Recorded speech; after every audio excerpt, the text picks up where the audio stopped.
nós precisamos dar uma olhadinha na finalização daquela questão dos sinais. Por que nós precisamos de olhar? Porque nós sabemos que os sinais é a maneira que Elohim tem de se comunicar, não é verdade? E que ele falou para nós, né? Semana passada.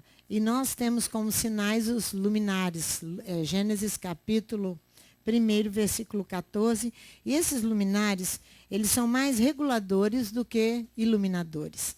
Porque o sinal maior,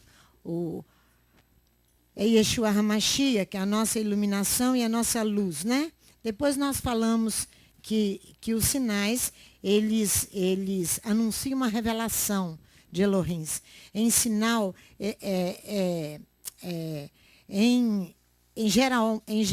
geralmente, ele exprime a vontade de Elohim, o significado da revelação. Então, o sinal apresenta a vontade de Elohim revelada.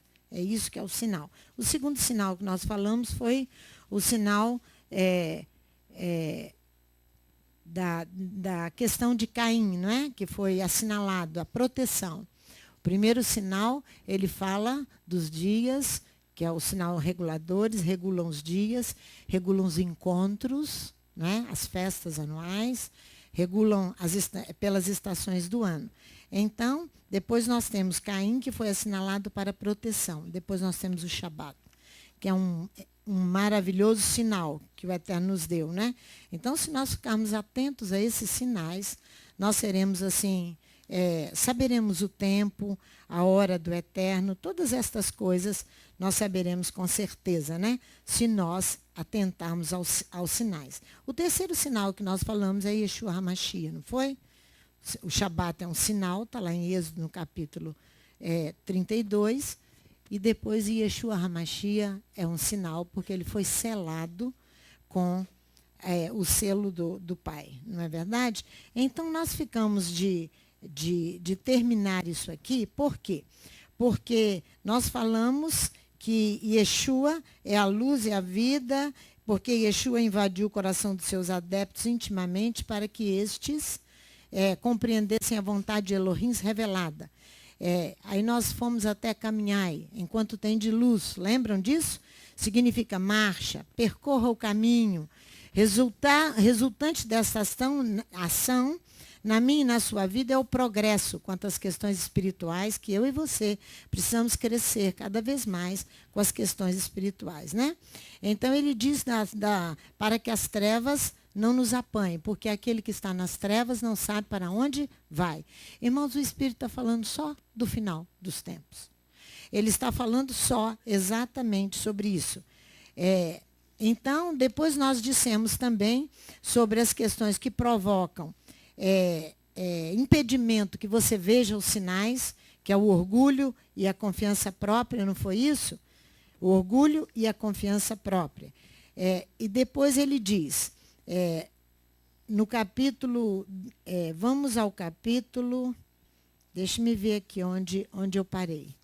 Eu tive que voltar e olhar tudo, porque eu terminei, na realidade, o texto aqui, junto com os irmãos, com a esposa do pastor do Rio, nos ajudando. Então, eu falei sobre, vamos em João capítulo 11, versículo 9 e 10. Que Yeshua aqui estava se referindo aos sinais reguladores, ao sol, sem dúvida, mas também ele faz menção ao mesmo tempo dele, como luz do universo e luz do mundo. João capítulo 11, não foi?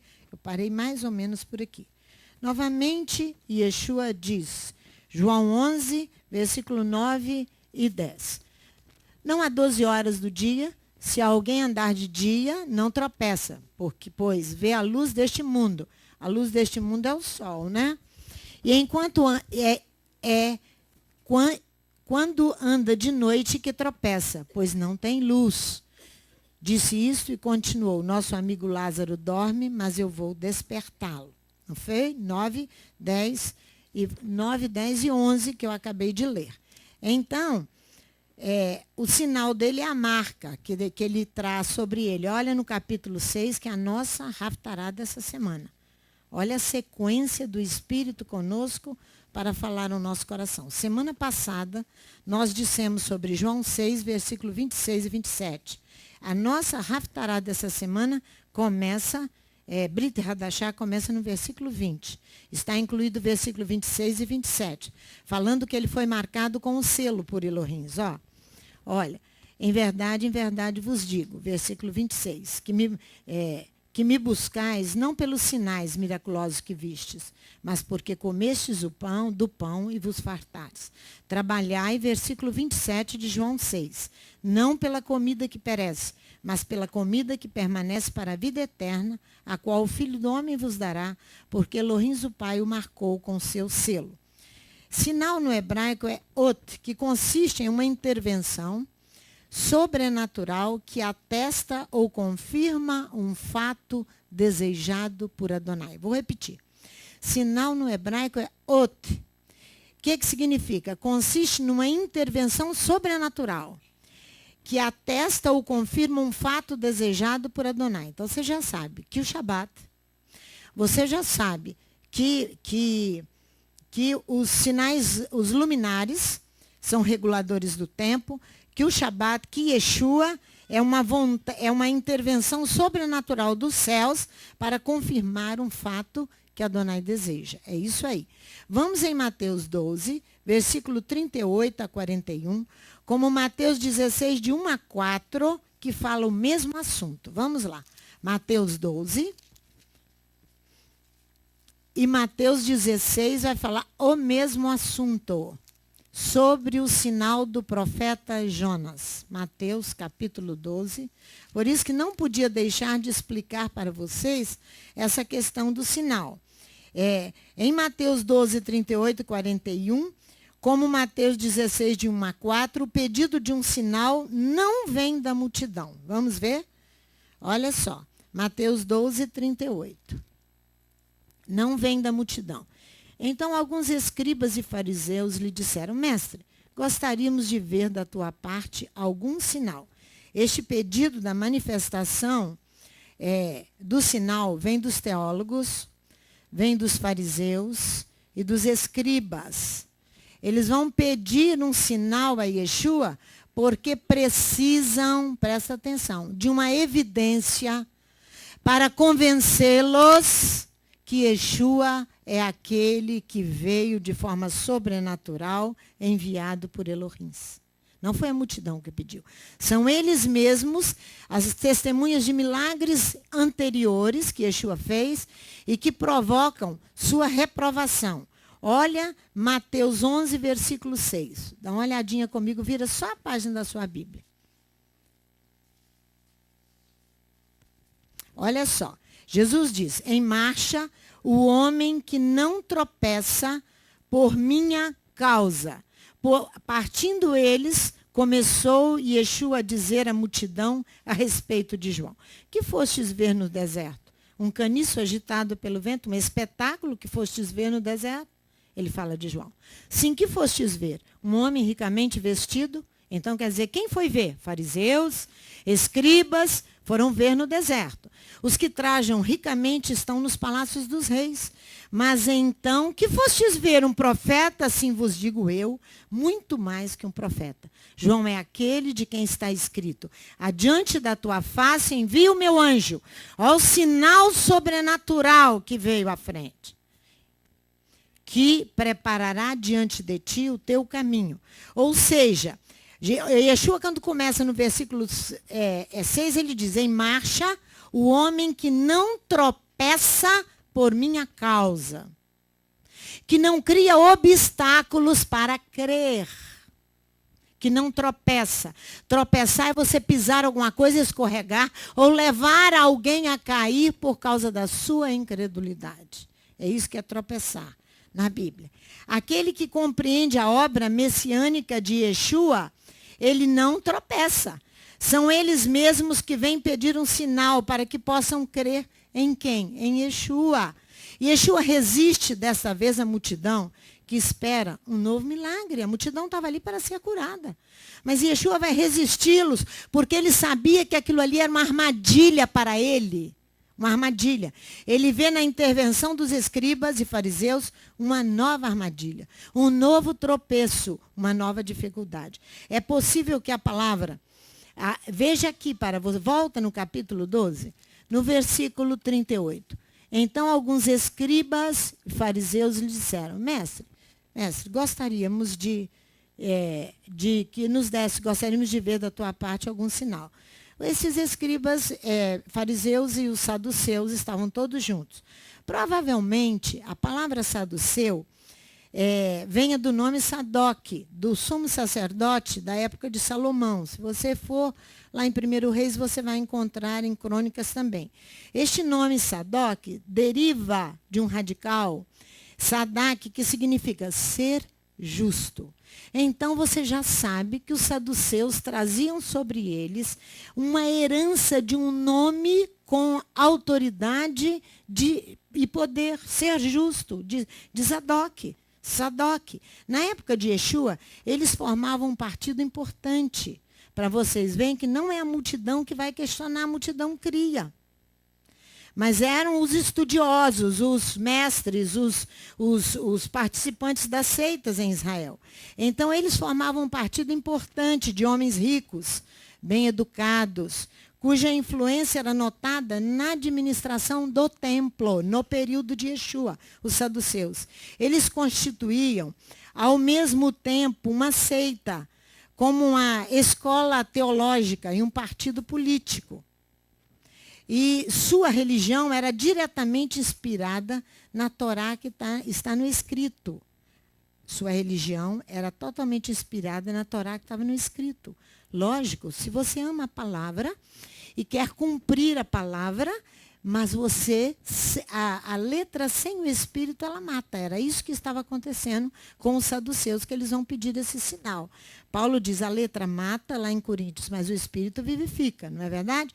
Os saduceus, então, excluíam a doutrina dos fariseus, que era a Torá que está na boca, que está no seu coração, que você memorizou, e que na sua hora de aflição você lança a mão da palavra, porque o espírito vem sobre você e te faz lembrar a palavra. Essa é a Torá que está na boca. Então, eles estavam ali pedindo a Yeshua um sinal, porque eles queriam crer. Era essa classe que estava pedindo o sinal. Não era a multidão ali faminta, de gente simples que estava pedindo o sinal. Os saduceus, eles não criam na ressurreição. Eu vou falar sobre isso, na ressurreição dos mortos. Uma doutrina bíblica importantíssima. Então, os saduceus, eles excluíam a doutrina dos fariseus, que era a Torá na boca. Os saduceus não acreditavam na doutrina bíblica da ressurreição dos mortos. Nem em anjos, nem em demônios. Vamos ver isso? Marcos, veja aí, ó. Marcos, isso aí está falando para nós, irmãos. Marcos capítulo 12. Está falando para nós que não queremos deixar morrer essa nossa natureza carnal, porque...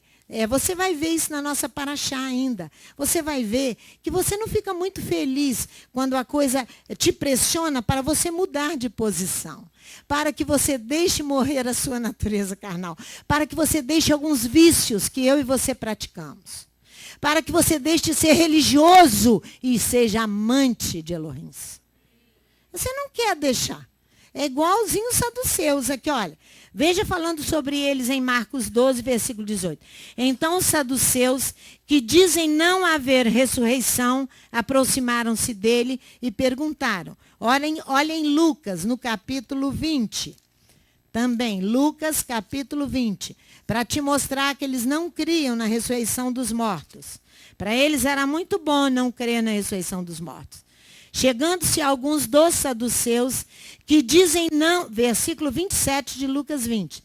Chegando-se alguns dos saduceus que dizem não haver ressurreição, perguntaram-lhe, mestre. E continua a pergunta. Vai em Atos capítulo 23, depois dos evangelhos Atos, capítulo 23, de 1 a 9. Olha que interessante o que Paulo enfrenta aqui. Está muito rápido? Desculpe-me. Sabe por que eu estou querendo acabar aqui? Desculpe-me. Desculpe, irmãos. Parabéns. Podem corrigir. Atos 23, versículo de 1 a 9. Olha Paulo aqui falando sobre os saduceus e o que ele enfrenta com eles. Paulo fitou os olhos no Sinédrio, na Suprema Corte, e disse: irmãos, até o dia de hoje tenho andado diante de Elohim com toda boa consciência. Mas o sumo sacerdote Ananias mandou os que estavam junto dele que o ferissem na boca. Então Paulo lhe disse: Elohim te ferirá, parede branqueada. Ele se levanta contra o sumo sacerdote. Escuta. Tu estás aqui assentado para julgar-me conforme a Torá, e contra a Torá me mandas ferir? Os que estavam ali disseram: ousas insultar o sumo sacerdote de Elohim? Respondeu Paulo: não sabia, irmãos, que ele era o sumo sacerdote, pois está escrito: não dirás mal do príncipe do teu povo. Então Paulo, sabendo que uma parte era de saduceus e outra de fariseus, clamou no Sinédrio: irmãos, eu sou fariseu, filho de fariseu. Por causa da esperança da ressurreição dos mortos, estou sendo julgado. Havendo ele dito isto, houve dissensão entre os fariseus e os saduceus, e a multidão se dividiu. Os saduceus dizem que não há ressurreição, nem anjo, nem espírito. Mas os fariseus reconhecem uma e outra. Então, para os saduceus, a Suprema Corte, o Sinédrio e o templo eram o centro da influência dos saduceus. Para você entender sobre o sinal do profeta Jonas, que Yeshua diz: não vou dar sinal nenhum a não ser o do profeta Jonas. Diante dos outros partidos religiosos, os saduceus passavam por velhos crentes ortodoxos. Os crentes de hoje, ortodoxos ao máximo, porque eu sou batista, ou eu sou metodista, ou eu sou ligados à religião deles. Ligados à denominação deles. Eles são esses velhos crentes ortodoxos, são os saduceus. Rejeitam toda mudança, aparecendo como guardiões das tradições humanas e das riquezas do templo. Né? Então, sendo uma classe aristocrática, rica de Jerusalém, como sacerdotes, funcionários do templo, eles se submetiam sem revolta, muito mais facilmente ao governo romano, ao domínio de Roma, política, com a finalidade de preservar privilégios e posições. Assim são os nossos líderes nos dias de hoje. Para preservar privilégios, eles se mantêm ali calados, aguentando tudo isso de boca fechada. São saduceus. Saduceus. Eram nomeados, eram destituídos pelo ocupante do poder de Roma, na Judéia. Sendo assim, os saduceus se viam obrigados a colaborar com Roma. Eles tornaram-se refém de Roma, para garantir a ordem pública, a ordem na cidade. Assim podemos facilmente entender a desconfiança dos saduceus em relação ao movimento de libertação messiânico. Naquela época, porque não pense que o movimento de libertação messiânico é novo. Não tem nada de novidade. Nada. Então, a desconfiança com o movimento de libertação messiânico, que estes vinham estar condenados ao fracasso. E eles vão achar que está condenado mesmo, porque nós vamos dar uma notícia para vocês não muito boa hoje. Eles vão achar que está condenado ao fracasso. Esse movimento judaico messiânico. Então, da mesma forma que os fariseus e os saduceus se inquietavam com a influência crescente de Yeshua e com o movimento messiânico, o qual Yeshua é o líder, lidera. Veja Mateus 12, vamos lá. Mateus 12 agora, versículo 39. Mateus 12, versículo 39. Nós lemos o 38, agora nós vamos ler o 39. Yeshua vai responder: uma geração má e adúltera pede um sinal, porém não lhe será dado outro sinal senão do profeta Jonas. Mais próximo ao original hebraico diz: mas ele lhe responde de geração criminosa e adúltera que procura um sinal. Sinal algum lhe será dado, senão o sinal de Jonas, o inspirado. Adúltera porque traiu a aliança com Adonai. por isso que é adúltera. Se põe debaixo de Roma e da religião crescente que estava estabelecida na Judéia, em todo o território de Israel.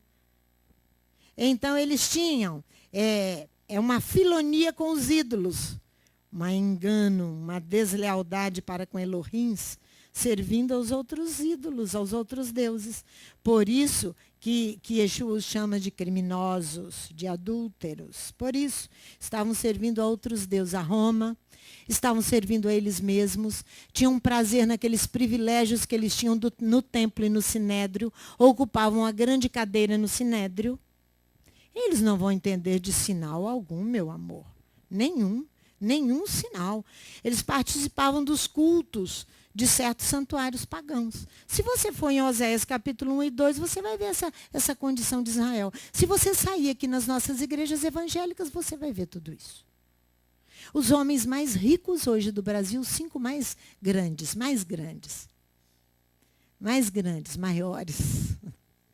Eu estou falando para gozar. Mais grandes do Brasil.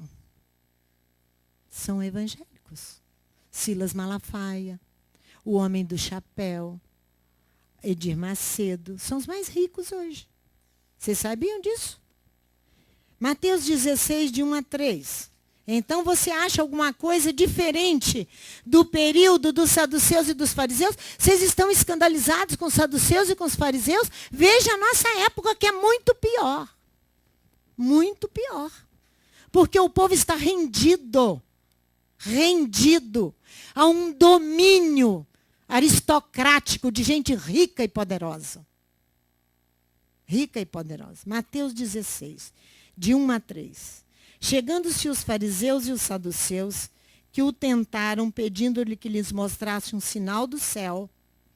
Mas Yeshua lhes respondeu: chegada a tarde, dizeis, haverá bom tempo, pois o céu está avermelhado. Na Judéia, quando arma chuvas, o céu fica avermelhado.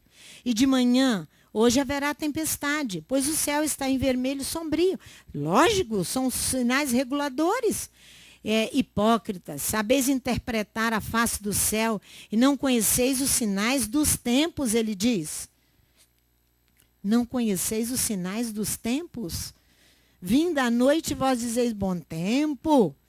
Na original hebraico diz assim, mas os sinais dos tempos não podeis. Irmãos, o contraste é perfeito entre o visionário, o profeta Yeshua, visionário, habitado pelas certezas da sua inspiração, pela certeza daquilo que Elohims falava com ele, e os incrédulos, guardiões do templo. Você já fez bem diferença entre uma coisa e outra. Exatamente assim que acontece. Somos guardiões das nossas famílias, conservadores das tradições, dos nossos defensores dos próprios interesses todo o tempo. É assim que nós somos. Mesmo privados de liberdade e com a nossa existência ameaçada, olha o que eu falei, mesmo privados de liberdade e com a nossa existência ameaçada por causa do final dos tempos, não nos curvamos para reconhecer os direitos de Adonai. Você vai pedir sinal, ele vai dizer para você, eu vou te dar apenas o sinal do profeta Jonas. Olha o versículo 4 de Mateus 16, 4. Uma geração má e adúltera que procura um sinal não lhe será dado, senão o de Jonas. E ele os deixa e o vai. Lembra que Jonas significa pomba.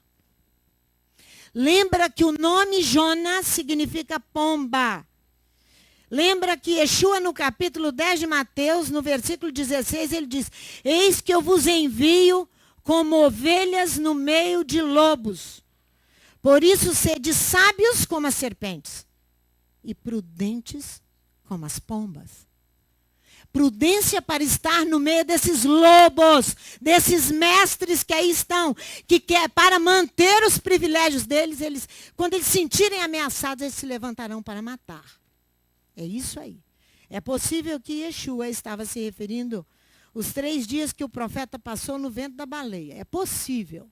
É possível que ele estava se referindo. Mas também sabemos que ele estava se referindo ao retorno dos habitantes de Nínive e Adonai. Olha no versículo 41, de Mateus 12, 41. Mateus 12, 41.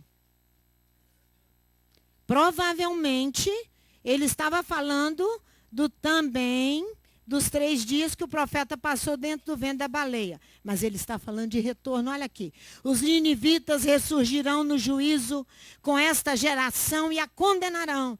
Os ninivitas, que pois se arrependeram com a pregação de Jonas. E aqui está quem é maior do que Jonas, ele diz. Os homens de Nínive se levantarão no juízo. Por que eles se levantarão? Porque eles fizeram retorno, irmãos. Porque eles fizeram retorno. E Jesus está enfatizando o retorno. Retorna para Adonai. Assuma no seu coração a ressurreição dos mortos. Yeshua encarna o reino dos céus quando você veja ali, ó. Vamos lá no livro de Jonas. Vai lá, vamos ver a oração de Jonas. Passa aí na sua Bíblia. Miqueias, Jonas ou Jonas Miqueias? Jonas Miqueias. Rogério tem quase que cantar a música. Amós, Jonas. Jonas capítulo 2.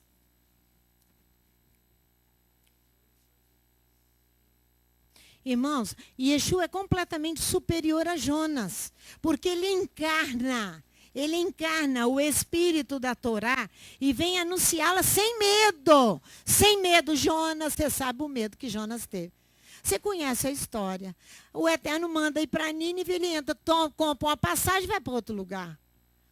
Cheio de medo, foi lá e quando estava no barco, foi lá dormir lá embaixo. E Yeshua não fez nada disso. Ele é muito superior a Jonas, porque ele obedece sem hesitação à ordem divina. Olha aqui, orou Jonas ao Eterno, seu Elohim, das entranhas do peixe. Disse ele, na minha angústia, eu clamei ao Eterno. E ele me respondeu, das profundezas da sepultura eu gritei, e tu ouvistes a minha voz. Tu me lançaste no profundo, no coração dos mares, e a corrente me cercou, todas as tuas ondas e as tuas vagas passaram por cima de mim. E eu disse, banido estou de diante dos teus olhos, todavia tornarei a olhar para o teu santo templo. As águas me cercaram até a alma, o abismo me rodeou, e as algas se enrolaram na minha cabeça. Eu desci até os fundamentos dos montes, os ferrolhos da terra correram-se sobre mim para sempre. Mas tu fizeste subir a minha vida da cova, ó Eterno, meu Elohim, quando ele ressuscita. Quando desfalecia em minha alma, eu me lembrei de ti, ó Eterno, e subi a ti a minha oração no teu santo templo. Os que se apegam aos ídolos vãos afastam de si a sua própria misericórdia, mas eu com um cântico de ações de graça oferecer-te-ei sacrifício, o que votei pagarei, do Eterno vem a salvação. Olha que coisa maravilhosa. Yeshua está chamando para uma conversão e um retorno radical. Por isso que não haverá mais sinal nenhum, não, irmãos. Não peça sinal, porque nós não teremos mais. Não teremos mais sinal algum. Nós temos que partir para obedecer e retornar essa congregação e todos que aqui estão com alegria, com prazer no coração e fazer aquilo que o Eterno está nos mandando. A nossa paraxá, Bechalarre, quando ele enviou, nós temos ali em Êxodo, no capítulo 13, o relato do Êxodo ali se apresenta na Torá tão esplendidamente que todas as gerações do povo podem encontrar no texto inspiração. Isso está falando para nós. Todas as outras gerações, para você e para mim, eu posso encontrar no texto de Êxodo a inspiração para que eu tenha coragem para agir nos nossos dias. Já sabe que eu estou preparando vocês para a notícia. Já estou preparando para a notícia, né? Então, para agir com coragem. A mesma energia moral. a mesma energia moral que nos leva a enfrentar afrontar o perigo, não é enfrentar, a fim de deixar a condição de escravos para servir ao Elohim vivo. Vem cá vocês dois, que tem 2 cadeiras aqui, sentam aqui perto do Chiquinho. Tem 4 pessoas em pé ali. Tem cadeira aqui, vem cá vocês. Isso. As bolsas aqui sentam. Bota a bolsa debaixo da cadeira, isso aí. Rogério, você conseguiu as 3 vias? Rogério conseguiu? Ah, então. Nós vamos, enquanto os meninos sentam, Rogério vai colocar uma coisa para nós ali. Olha só. Israel teria a opção de usar outras vias ali que seriam mais fáceis para chegar. São 3, sim. É a Via Mares. A Via Mares, olha lá, você está vendo o Mar Mediterrâneo? Ali, Ramsés, aqui, ó. Ah, Rogério, aquela ali é uma via. Essa é a via a mais curta para chegar ao território de Canaã. Mostra para eles passando sua setinha aí. Essa é a estrada oficial ao nordeste, ao longo da costa. Essa estrada tinha o caminho que o exército egípcio tinha percorrido, aquela estrada lá, ó, durante suas caminhadas contra Canaã. O Egito ali percorria aquela estrada para atacar Canaã. Olha lá, Rogério colocando. Muito bem. Essa via é povoada de fortificações e de pontos de água. Então, olha que facilidade para chegar a Canaã. Essa via é povoada de fortificações, proteções e de água. Olha só. A segunda via é intermediária. Ela sai ali, corta e vai a Cades Barnea, Rogério. Onde está? Cades Barnea ali. Ó, Cades Barnea. Não. Essa descida é a mais longa. Corta. Então, ela corta aqui, ó, pode colocar, desse ponto de Socote, vai a Cades Barnea. Exatamente. Essa era a segunda via intermediária em direção a Cades Barnea, ao Negueb, que levaria ao centro de Canaã rapidamente. Está vendo? Olha lá. Ao centro rapidamente. Agora, a terceira via, aquela que o Rogério vai pontuar, a sudeste, ela conduz aqui a Península do Sináitica, tá vendo? Mas se afasta de Canaã e parece ser o escolhido por Adonai. Para evitar o Não, Rogério. Não, vai lá para cima, não. Eles vêm aqui para o Sinai, ó. Só aqui eles ficam 2 anos para receber a Torá. E depois ficam rodando no deserto, né? Deixa o Rogério fazer ali direito. Então, essa terceira via foi a escolhida para os hebreus, para que eles não fossem desencorajados. Eles foram conduzidos, eles não poderiam ser conduzidos lá em cima, ó, de repente a uma guerra. Olha lá para você ver. Então, o apoio desse desencorajamento, você que fez esse trajeto longo aqui, para chegar a Canaã, porque eles fazem esse trajeto, sobem ali e vão a Cades Barnea depois dos 38 anos no deserto. Então, tudo seria mais fácil se não fosse esse trajeto tão longo, né?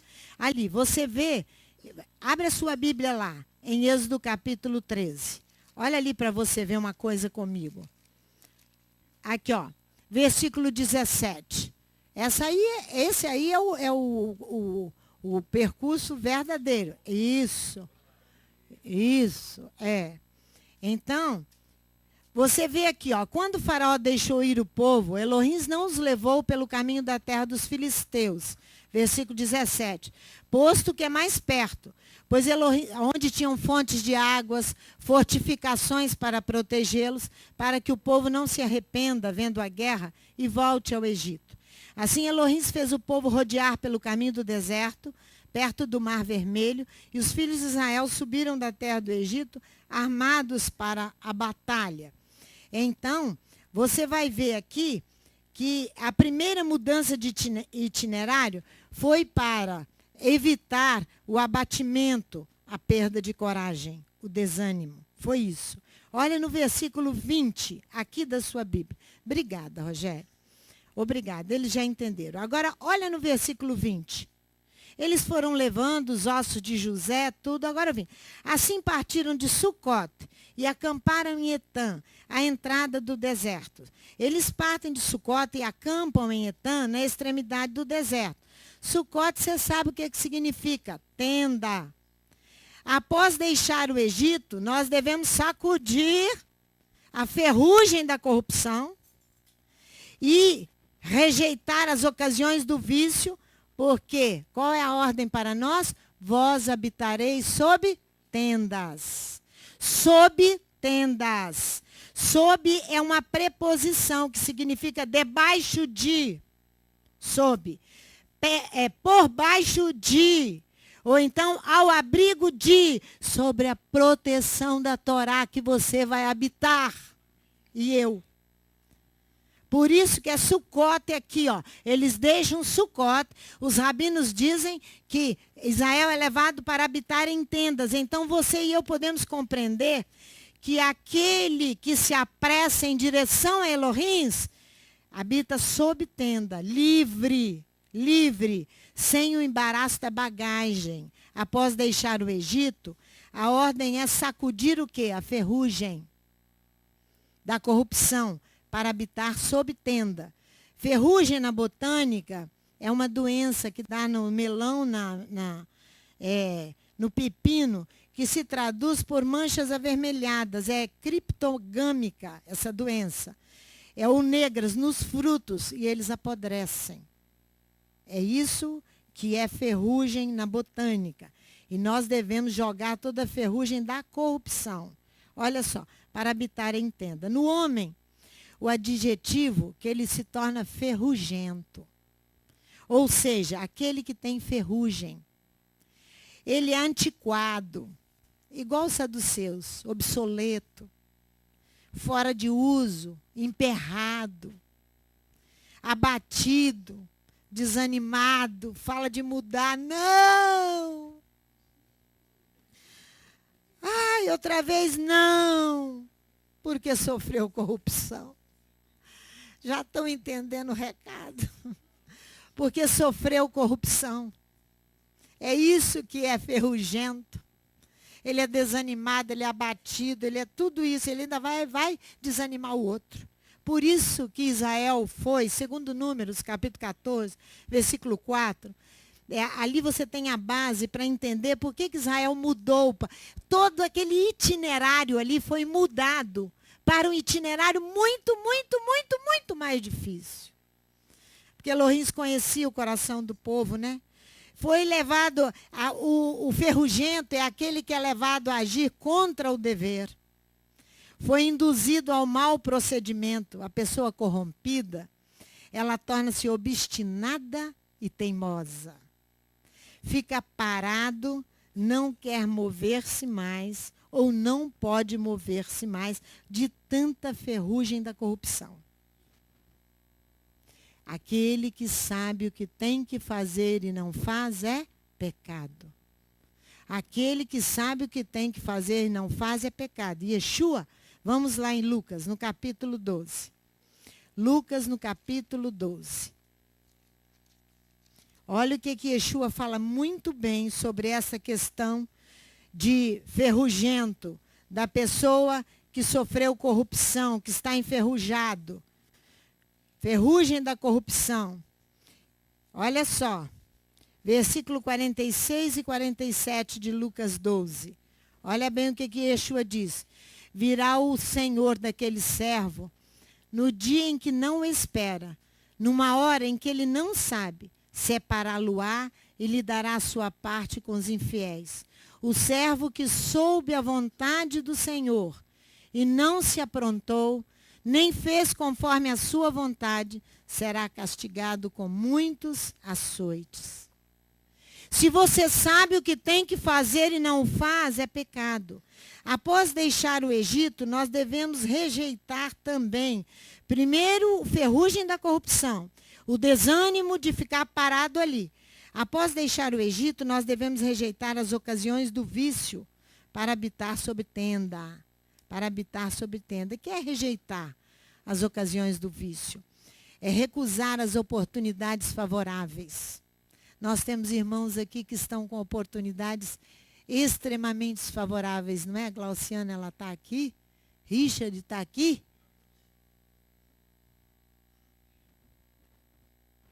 Ocasiões favoráveis, a realização, não do mal, às vezes é de algo até muito bom, que você acha que é bom para a sua vida, não é? Aqui é rejeitar as ocasiões dos maus costumes. Os maus costumes de falsificar e adulterar com o fim de manipular resultados. Pastor, isso é grave demais, não é comigo e com você. Porque o profeta Jeremias diz que o nosso coração é enganoso mais que todas as coisas. Ele é incorrigível, diz o profeta no capítulo 17. Léo leu hoje. Ele é incorrigível, não chegou a essa parte, né? Mas ele diz, ele é incorrigível. Então nós somos artistas em manipular resultados. Ao nosso favor. Ao nosso favor. Quando? Para quê? Para seduzir, para levar o outro a violar a Torá, a não cumprir o Shabat. A ordem divina, irmãos, que nós recebemos em tabernáculos, eu vou lembrar a vocês.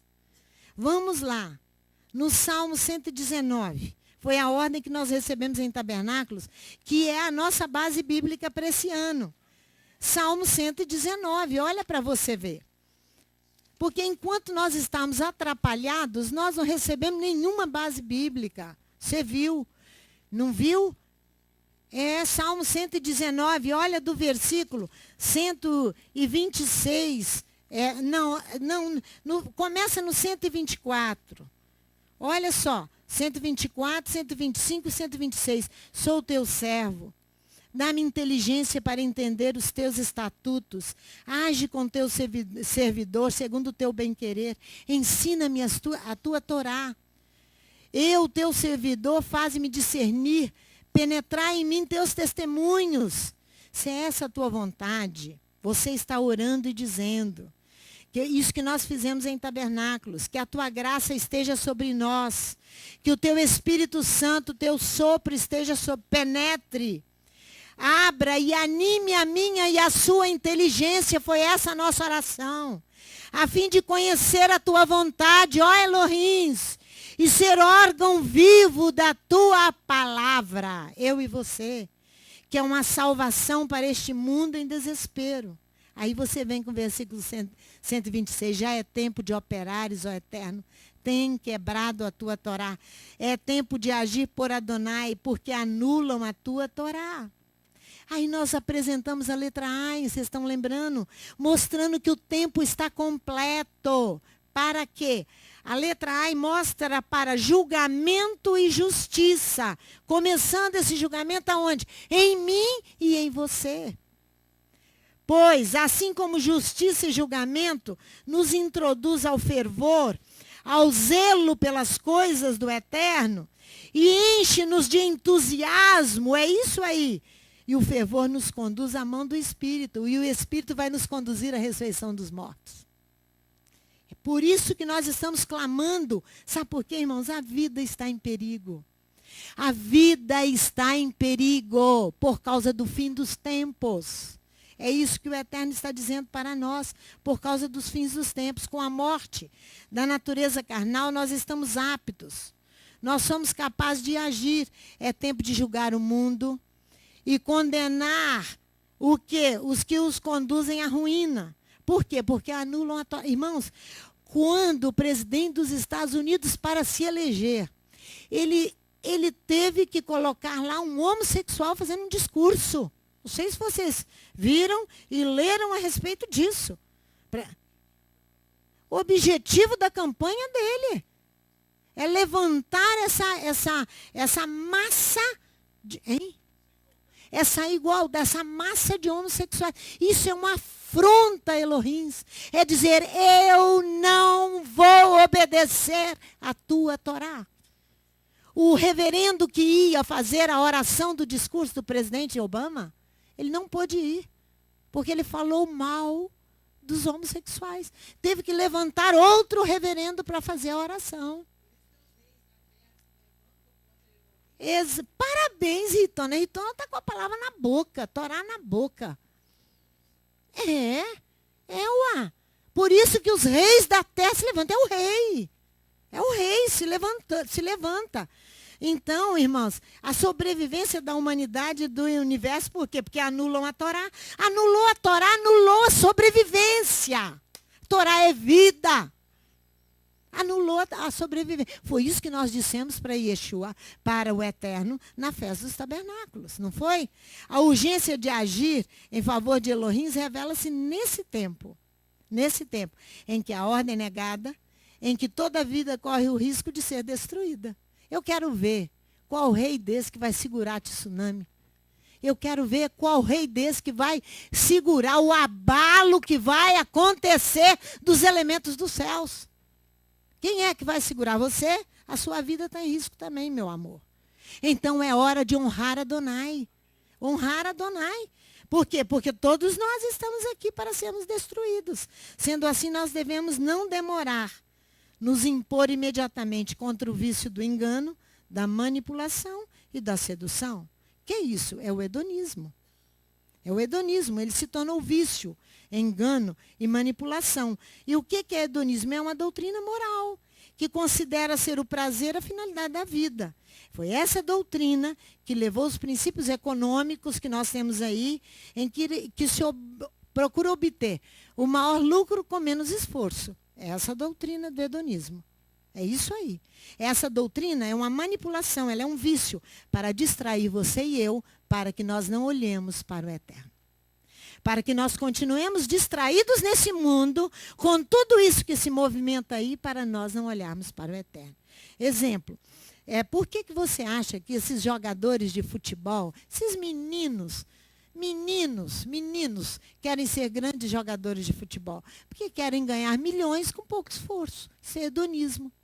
Você pratica o hedonismo com a maior naturalidade da sua vida. É isso aí. Na mesma proporção, os crentes. Eles foram enganados pelo hedonismo. Porque querem um relacionamento com Elohim sem obedecê-lo e sem esforço. Ah, meu amor. Ah, meu bem, você quer obedecer Elohim sem esforço? O nosso coração enganoso nos conduz ao entretenimento, nas suas várias formas. Ao entretenimento nas suas várias formas. Várias formas. O primeiro modelo de entretenimento é a distração, que você e eu nos ocupamos com a recreação, ou seja, a interrupção do trabalho para descanso e higiene mental. Isso é saudável. Mas aqui na congregação eu telefono, por que você, meu amor, está sumido? Estou de férias desde dezembro, pastora. Não estou fora. Eu vou lá, passeio, vou a Búzios e volto. Vou não sei onde, não tenho tempo. Quando resolvo levantar para ir para a Torá, tenho preguiça. Hedonismo. Vive passeando. As férias estão desde dezembro estabelecidas. Nós já estamos acabando janeiro. Só depois do carnaval, vocês vão falar isso para mim? Não essa conversa comigo, e eu vou acreditar num negócio desse? Aonde? Se você trabalha e vai ter uma higiene mental, é natural com a sua família. Mas, irmãos, dezembro, janeiro vai emendar fevereiro? Não. Tem certas pessoas que fazem disso a finalidade da vida. Isso aqui é hedonismo.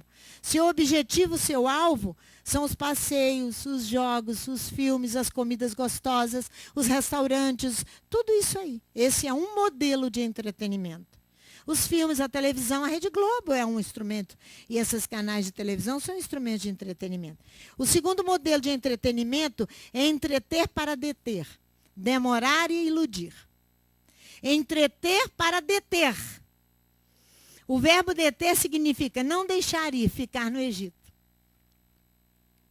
Não deixar ir, ficar. Nós vamos ter que sair daqui outra vez.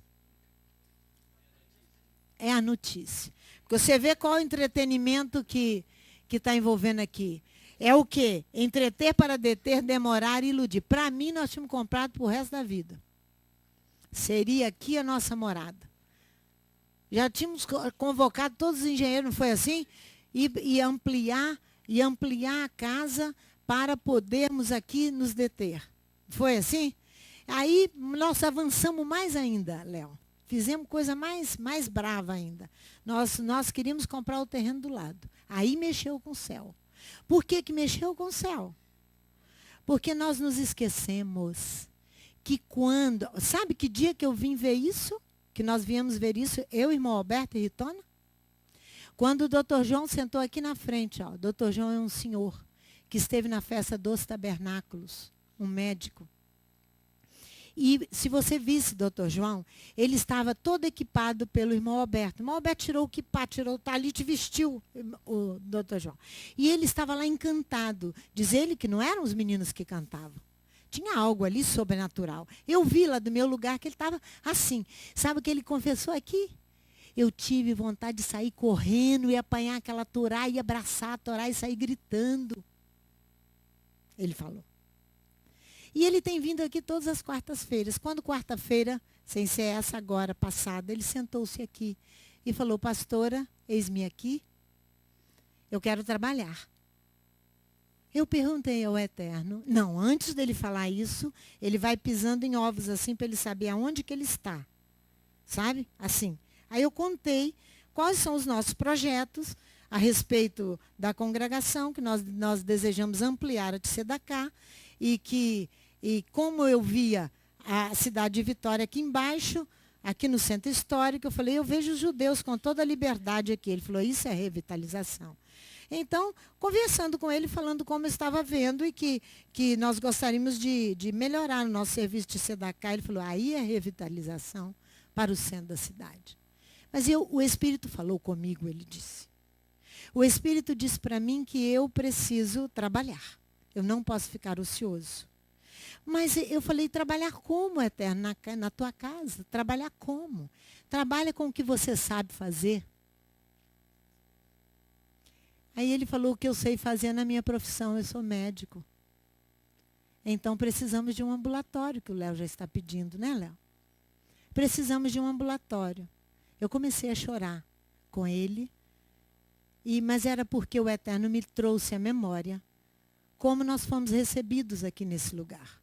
Que eu havia me esquecido, por isso que nós esquecemos daquilo que o Eterno permite, que as pessoas dizem e que fazem. Vocês se lembram que veio conversar conosco quando nós começamos a limpar aqui, um judeu aqui da Maranata, e veio negociar conosco. Ele estava entre nós e a comunidade daqui de cima. Vocês se lembram disso que eu contei isso para vocês? Quem se lembra? Amém. Que eu contei que ele havia vindo negociar, que a comunidade não... Ele chegou aqui e disse, vocês compraram uma casa? Como disse, vocês compraram? Vocês não vão ficar aqui? Foi isso que ele quis dizer. Por quê? Porque a comunidade não nos queria aqui, porque não queria aqui, pensando ser aqui uma casa de recuperação de viciados, e os pobres iam chegar aqui. Como nós podemos permanecer? Como nós podemos fazer Tzedakah aqui em cima? Como nós podemos ampliar a Tzedakah?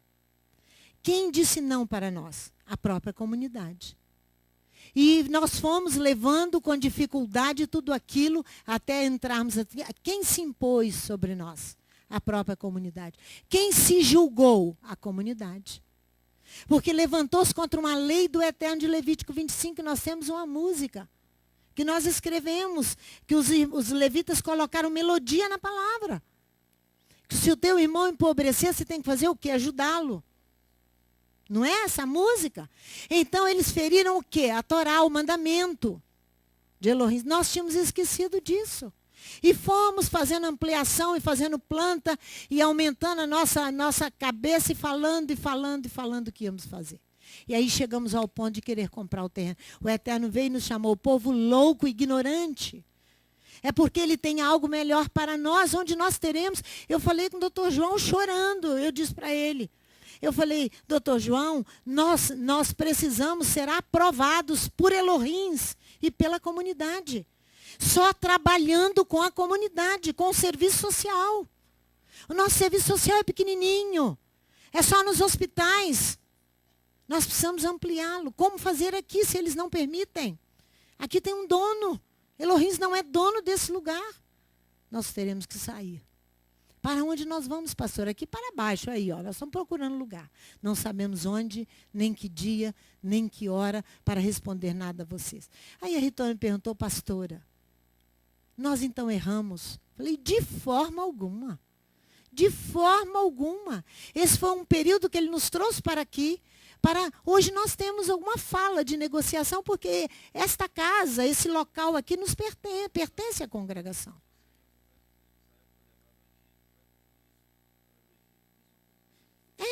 Nós tivemos aqui porque os donos estabeleceram, chamaram o próprio juiz sobre eles.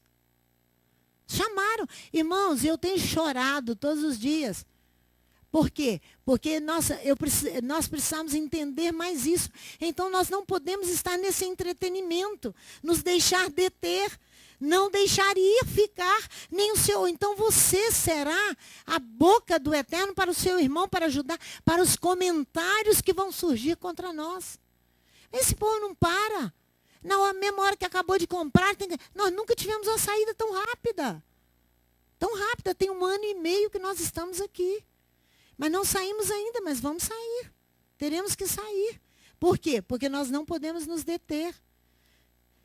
Não deixar de ir ficar no Egito. Esse meio de entretenimento, ele é sutil. Ele é quase imperceptível. Por quê? Porque nós confessamos que o amamos.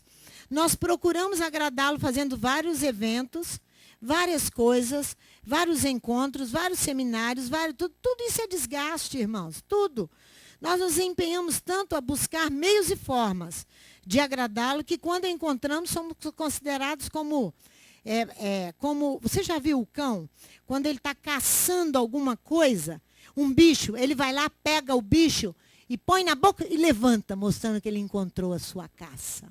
Assim somos nós. Assim somos nós como cão. Quando nós ficamos inventando coisas e nos entretemos com elas, com os acontecimentos. Então ele tem a caça na boca como um troféu. E nós poderíamos ter isso aqui como um troféu. Conquistamos. Hoje é nosso. Elohim não quer assim. Não quer assim. Assim são os acontecimentos de sucesso que nós realizamos em nome da fé. Sem obediência aos mandamentos, nada disso tem valor. Só serve para nos deter no Egito. É puro entretenimento. Tudo que nós fazemos em nome da fé, se nós não obedecermos. Agora é hora de obedecer. A última coisa que a pastora Sandra gostaria de fazer era falar isso com vocês. Porque quantas vezes nós já mudamos? Quantas vezes? Quantas vezes o apóstolo Tiago fala que a religião pura, imaculada, para com o nosso Elohim e Pai é qual? Dar assistência aos órfãos e às viúvas nas suas aflições e guardar-se incontaminado do mundo. Tiago 1, versículo 27. Não é verdade? Então, o mandamento de Levítico é ao empobrecer o teu irmão e as tuas forças desfalecerem, então sustentá-lo-ás. Sustentá-lo-ás. O entretenimento tem como finalidade segurar-nos no Egito, para atrasar a saída. Ou então, permanecer nele para morar. Permanecer no Egito e ficar no Egito. O entretenimento é ilusão, irmãos, ele é engano. Biblicamente, ele é sórdido. Por quê? Sórdido. Porque ele é sujo, ele é imundo, ele é repugnante, ele é asqueroso, ele é baixo, ele é vil, ele é corrupto, ele é mesquinho. Por quê? Porque enganar para desviar da intenção de Elohim com esta congregação. Vocês não sabem quanto engano tinha sobre nós, por causa dessa questão do engano aqui no local. Até os olhos serem destampados, nem base bíblica tínhamos. Porque não enxergávamos. Estávamos surdos e com os olhos fechados. Porque achamos que aqui seria para sempre. Nós temos que não nos deixar enganar, nem nos desviar dos propósitos de Elohim. Porque enganar é guiar errado. Nós íamos ficar aqui nesse local gordos, fortes, com a casa bem grande, bem bonita, todo mundo bonito, tudo organizado, garagem para os irmãos, porque iam comprar do lado e tal. Mas os pobres não podem chegar aqui. Igual a praia de Camburi. a praia lá de Camburi. Desmancharam as barracas dos pobres todas de vender as coisas lá. Aí os arquitetos montaram umas barracas lá tão sofisticadas que ninguém teve condição de comprar. Vai lá, anda. De vez em quando que você acha um coco para tomar água. São os sofisticados, os chiques, os poderosos. Nós estávamos ficando igualzinho. Íamos guiando errado. A Bíblia tem uma legislação própria, que ela previne o homem contra os possíveis desvios e armadilhas. Foi aquilo ali que Yeshua não se deixou levar pelos saduceus e fariseus. Ele não caiu na armadilha deles pedindo um sinal. E nós não podemos cair nas armadilhas do diabo. Se nos perguntar mais uma vez, vocês vão mudar? O Chiquinho falou, se mandar lá para Cariacica, nós vamos. Da outra vez, não foi? Olha, Deuteronômio no capítulo 13, nós temos ali a legislação bíblica que previne contra os desvios, contra os possíveis desvios e as armadilhas. Deuteronômio 13, do versículo 2 ao versículo 6, fala do falso profeta que desvia. Do versículo 7 ao 12, Deuteronômio 13, vai falar do desvio feito pelo parente próximo. Olha aí, Deuteronômio 13, de 7 a 12. Não é? Então, mais do versículo, aí vai falar de uma cidade, aquilo que o Léo, hoje pela manhã, mas ele falou da legislação de guerra. Aqui fala do desvio. Olha só, uma cidade pode te desviar. Uma cidade inteira pode desviar-nos do caminho. O desvio pode ser causado por uma cidade inteira. Olha aí, ó. Olha do versículo 13 ao versículo 19, ó. Se em alguma das tuas cidades que o Eterno teu Elohim te dá para ali habitares, ouvires dizer que homens malignos saíram do meio de ti, incitar os moradores da sua cidade, dizendo, vamos, sirvamos a outros deuses que não conhecestes, o aviso sobre cair em armadilha, se encontra, olha para você ver, aí em Deuteronômio capítulo 12, antes desses 3 grandes avisos de armadilha e de desvio, olha o que Elohim fala no versículo 30 e 31 do capítulo 12. Olha aí, antes de nós olharmos a cidade. Guarda-te para que não te enlaces após eles. Depois, 12 e 30. Depois que forem destruídas diante de ti. Depois que você entra na cidade.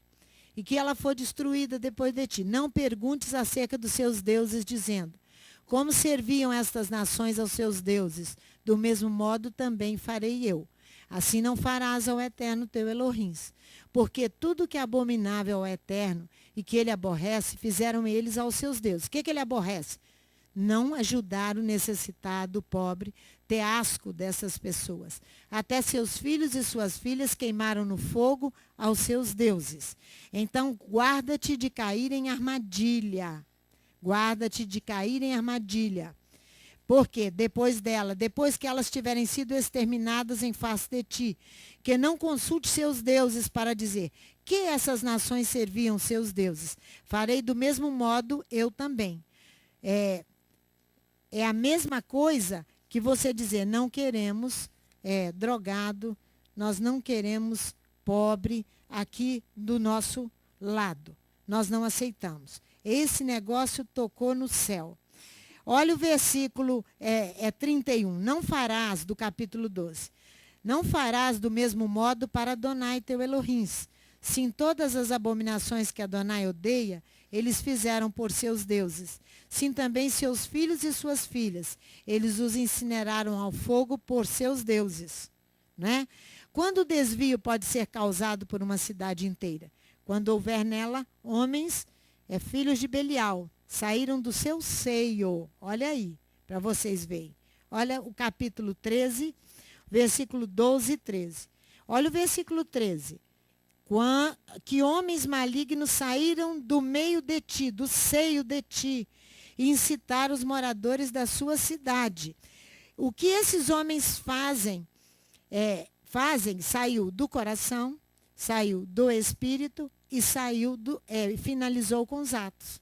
O que eles falaram? O que eles falaram com a boca saiu do coração, do espírito e finalizou com os atos. Viu? Então são homens de Belial considerados pela Bíblia. Eles banem os habitantes da cidade para dizer: vamos, sirvamos a outros deuses que não conhecessem. Vamos, nós queremos enganar a vocês, fiquem aqui.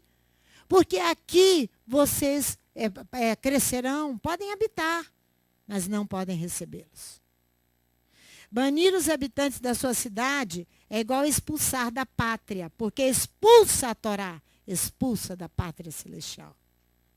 Desterra, elimina, sem direito, porque você não obedece, não cumpre a Torá. É isso que esses habitantes, filhos de Belial, homens, filhos de Belial. Belial significa homem sem nenhuma utilidade, com o mesmo sentido de vadio em nossa língua. Na língua portuguesa, vadio. Vadio é aquele que não tem domínio, que não tem domicílio certo. Ele é errante, é aquele que não tem ocupação, que não trabalha, é vadio. É isso que é vadio, malandro. Olha o versículo 14 e 15. Então inquirirás, informar-te-ás. Consulta, investiga, se é isso mesmo. Nós não precisamos fazer mais investigação, porque abriram a boca e falaram. E ficou na intermediação entre nós e eles um judeu cristão. Aí nós vamos ter que fazer 2 orações quando nós vamos sair. A de Neemias 5. Neemias 5 fala todo do retorno e da ajuda aos pobres. E Neemias se levanta contra os judeus que estavam oprimindo os mais pobres. Viu que coisa grave? Nós programamos isso. Eu só fui lembrar de todas estas coisas com muito choro. Já tinha esquecido de tudo. Tinha esquecido de tudo. E o outro texto que nós vamos orar é Mateus 10. Sacode o pó do seu sapato, porque não te receberam. O último serviço aqui será orando Neemias 5 e Mateus 10. E sacudir. Neemias 5 sacode a roupa. E Mateus 5 sacode o pé. Não leva nem o pó do sapato. Olha aqui, consulta, investiga, questiona, olha aí, informa. Se é firme a palavra, essa abominação que se fez em teu seio, que saiu pela boca, veio do coração, do espírito, e agiram. É isso aí. Precisa de mais investigação? Nós temos como provas, testemunhas oculares. Golpeia os habitantes dessa cidade à boca de espada. Você acha que você vai golpear com algum golpe de arma física? Você vai golpear com a espada que é a palavra. Vai lá para você ver, segura aqui, vai lá em Êxodo, na nossa paraxá, como se golpeou Amaleque. Olha aqui, capítulo 17 de Êxodo, encerrando a nossa paraxá. Olha aí. Interdita o que nela está, e seus animais, a boca de espada. É isso que aqui na nossa tradução, ali em Deuteronômio 13, na nossa tradução fala que interdita ao fio da espada. É a boca de espada, a tradução original. Olha aqui em Êxodo 17, a partir do versículo 8. Olha aí, para você ver. Então veio Amaleque e pelejou contra Israel em Refidim. Pelo que disse Moisés a Josué: escolhe nos homens e saia peleja contra Amaleque. Amanhã estarei no cume do outeiro e a vara de Elohim estará na minha mão. Fez Josué como Moisés lhe dissera e pelejou contra Amaleque. Mas Moisés e Arão e Ur subiram ao cume do outeiro, orando. Quando Moisés levantava as mãos, Israel prevalecia. Mas quando ele baixava as mãos, Amaleque prevalecia. Quando as mãos de Moisés ficaram cansadas, tomaram uma pedra e a puseram debaixo dele, e ele se sentou nela. Arão e Ur sustentavam-lhe as mãos, um do lado e outro do outro. Assim ficaram as mãos firmes até que o sol se pôs. Olha só, assim Josué venceu o exército amalequita à boca de espada. Ao fio da espada, não é fio, é boca de espada. Pela palavra que você vai lutar. Pela palavra, boca de espada. Colocar armadilha é o mesmo que fazer tropeçar. Nós estamos colocando armadilha para nós mesmos. Nós que estamos entretidos aqui, porque achamos que a nossa moradia seria para sempre. Agora não vamos mudar mais. Não vamos sair mais. O verbo tropeçar tem um sentido de embaraço, ou seja, criar obstáculos para que o outro mude de direção, levando a separar-se de Adonai. Isso é alterar o destino do outro. É desencaminhar os discípulos. Desencaminhar. Veja para você ver como é que Yeshua trata dessa questão de tropeçar. Vamos lá, em Mateus 18. Vamos lá. Para você ver quanto é grave aquilo que nós estamos criando para nós mesmos. Mateus capítulo 18. Nós estamos criando para nós mesmos, porque nós queremos uma vida mais tranquila, irmãos. E não de tanta luta, né? Olha do versículo 1 ao 3. Eles querem saber qual é o maior no reino dos céus. Olha aqui, naquela mesma hora, os discípulos se aproximaram de Yeshua perguntando, quem é o maior no reino dos céus? Yeshua chamou uma criança, colocou-a no meio deles e disse, em verdade eu vos digo, se não vos retornardes e não vos tornardes como crianças, de modo algum entrareis no reino de Elohim. A pergunta é reveladora. O ciúme, a obra da carne no coração dos discípulos é realçada aqui. Ele atravessa a pergunta dos discípulos, que ela é certamente ao inverso às qualidades que Yeshua tinha para eles. Aquela pergunta atravessada, é isso aí, é inversa aquilo que Yeshua tem para eles. Ele vem e responde, se vocês não retornarem, se vocês não fizerem retorno sobre si mesmo, se vocês não deixarem de idolatrar a vocês mesmos, ao ego de vocês mesmos, está falando para nós, para mim, para vocês. Se vocês não deixarem de idolatrar a si mesmo, é isso que ele está dizendo. Eles devem parar de idolatrar o próprio eu e tornarem-se como o quê? Como crianças. Olha o versículo 4 e 5. Portanto, aquele que se tornar humilde como uma criança, esse é o maior no reino dos céus. E todo aquele que receber em meu nome uma criança, como esta a mim me recebe. Olha aí. A criança aqui é objeto de todo respeito, porque ele vai designar aqueles que são pequeninos, que têm uma fé maravilhosa, que creem no eterno, aqueles que são desprezados, muitas vezes pelos sábios, porque eles creem. A profundidade e a espontaneidade da fé dos pequeninos, ela não encontra raízes na acumulação do saber. Ela não tem raízes. É a fé que eles têm. É desse pequenino que Yeshua está falando. É desse aqui. Muito pelo contrário. O conhecimento do mistério de Adonai, em sua compreensão, encontra sua fonte no olhar que está disponível. Um coração disponível, um coração aberto para crer. Então, ele não é no acúmulo do saber que creem. Não, é nesses pequeninos aqui que Yeshua está falando. Se os discípulos não deixarem a idolatria do seu... Vocês se lembram Isaías? Quando o anjo vem e queima os lábios de Isaías, o que ele fala? Envia-me a mim. A ele primeiro. Envia-me a mim. Ele fala. Porque se aqui os discípulos não deixarem de idolatrar-se, eles vão colocar tropeço no caminho daqueles pequeninos. Se nós não deixarmos de nos idolatrar, nós vamos colocar tropeço no caminho dos outros, dos pequenos. Vamos. Olha aqui que Yeshua vem falando sobre o tropeço. Todas as vezes que você encontrar aqui a palavra escandalizar, é tropeçar. Olha o versículo 6.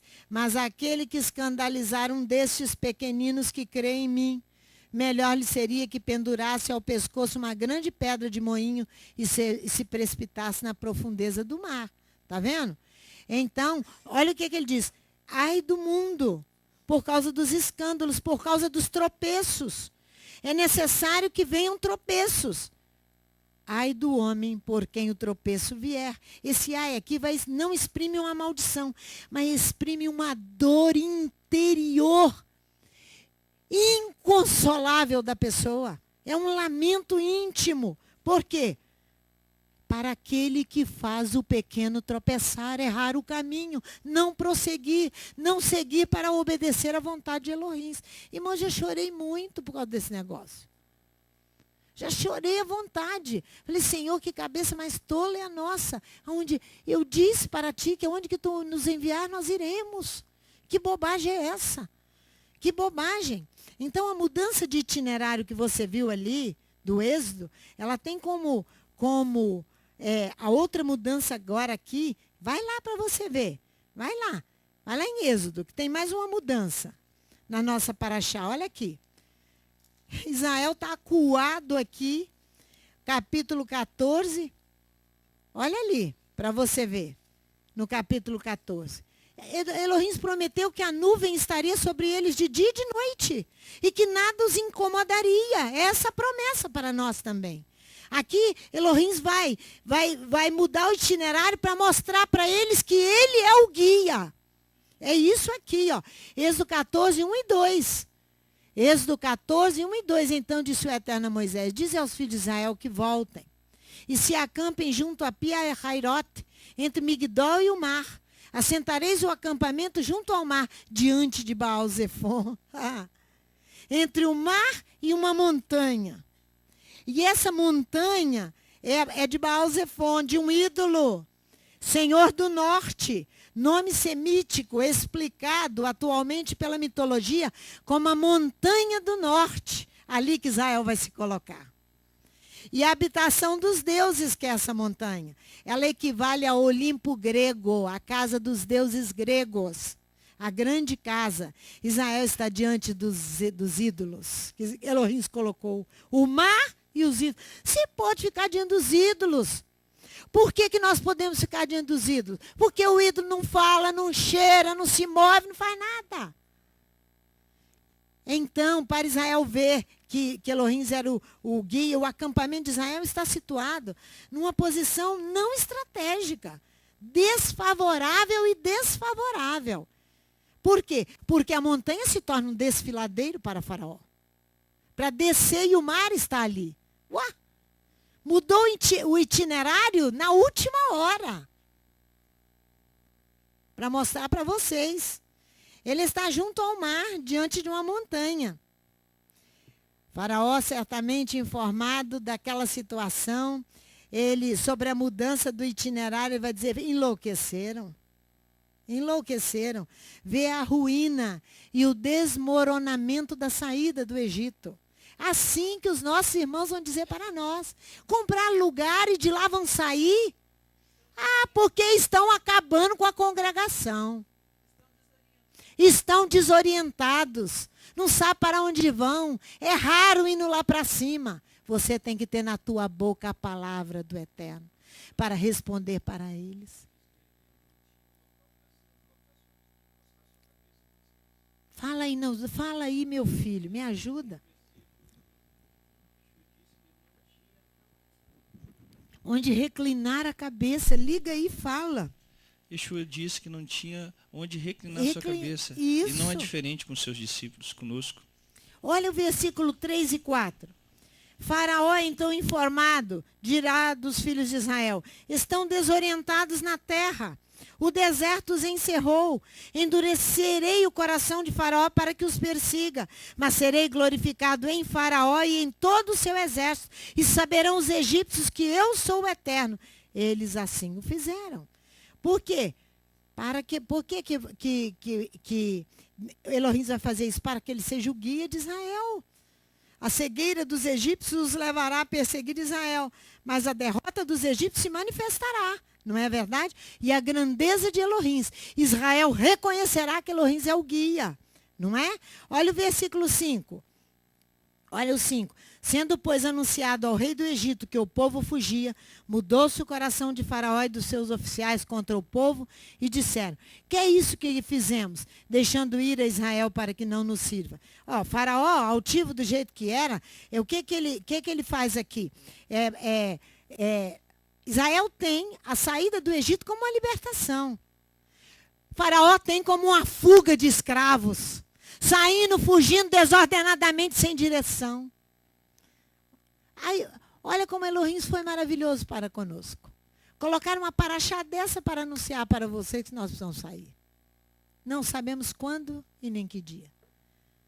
Não sabemos quando e nem para onde. Aí então você vai ver que Faraó vai mobilizar-se, né? Olha o versículo 6 e 7. Assim aprontou Faraó o seu carro, tomou consigo o seu povo, tomou também 600 carros escolhidos e todos os carros do Egito e capitães sobre eles. Israel vai orar agora. Olha aí para você ver no versículo... olha o 8. O Senhor endureceu o coração de Faraó, rei do Egito, para que perseguissem os filhos de Israel, que estavam marchando afoitamente. Eles saem, sabe como? De mão erguida, declarando a autoridade de Elohim de Israel, de mão erguida. Israel põe-se a caminho seguindo Adonai, como guia, porque o aperto, né? Debaixo do aperto, eu me lembro que uma pessoa subindo aqui a ladeira de carro comigo, e a pessoa disse assim: Sandra, você não tem medo daquela pedra lá em cima rolar? Eu falei: antes dela rolar, o Eterno nos tira daqui. Mas só que eu esqueci das coisas todas. Minha cabeça é ruim também, né? Então veja a reação de Israel aqui no versículo 10. Aproximando-se Faraó, os filhos de Israel levantaram os olhos e viram os egípcios que vinham atrás deles. Temeram muito e oraram. Eles clamaram ao Eterno. Após a oração, vem a revolta contra Moisés. Aqui nós percebemos, você vai ver aqui, ó, versículo 11, que vem a revolta, logo após a oração. Nós percebemos que a saída, o êxodo, não foi aceito assim tão facilmente pelos hebreus, né? Que o silêncio dos hebreus não significava que eles haviam aceitado facilmente a saída. A rebelião se manifestou através de um humor negro. Olha aí o versículo 11, disseram a Moisés: foi por não haver sepulcros no Egito que nos tirasses de lá para morrermos aqui, para que morramos nesse deserto? Por que nos fizeste isso nos tirando do Egito? Olha só. Irmãos, esse humor negro é cruel, é amargo dos hebreus para com Moisés. Porque se existe um país de suntuosas necrópolis, cemitérios, é o Egito até os nossos dias. Suntuosas necrópolis. Vai lá. Olha aqui o que eles jogam na cara de Moisés. É por não ter sepulcro lá, o país de maiores sepulcros. Vai lá ver as pirâmides. São visitadas por milhares e milhares de pessoas. São túmulos lá no Egito, diante da cegueira do povo. Moisés, sem medo, olha o que ele diz, olha aí para a sua Bíblia, sem medo, ele resiste com uma profunda certeza daquele que falou com ele. Moisés, porém, disse ao povo: não temais, estáis quietos, e vede o livramento do Eterno que hoje vos fará. Aos egípcios que hoje vistes, nunca mais vereis para sempre. O Eterno pelejará por vós, e vós vos calareis. Que o Eterno peleje por nós, que venha nos prover de um local, que nós tenhamos ali oportunidade de exercer melhor a Tzedaká, para podermos, ó Eterno, ter autoridade diante de Ti, diante dos homens, que nós obedecemos os Teus mandamentos. Abençoe esta congregação, abençoe cada criança, cada família, cada jovem, cada adolescente, cada pessoa que a compõe, aqueles que nos visitam e aqueles que estão conosco na internet. Tenha misericórdia, Pai, nos ajude e nos dê lugar. É o que nós te pedimos. Em nome de Yeshua, o nosso Messias.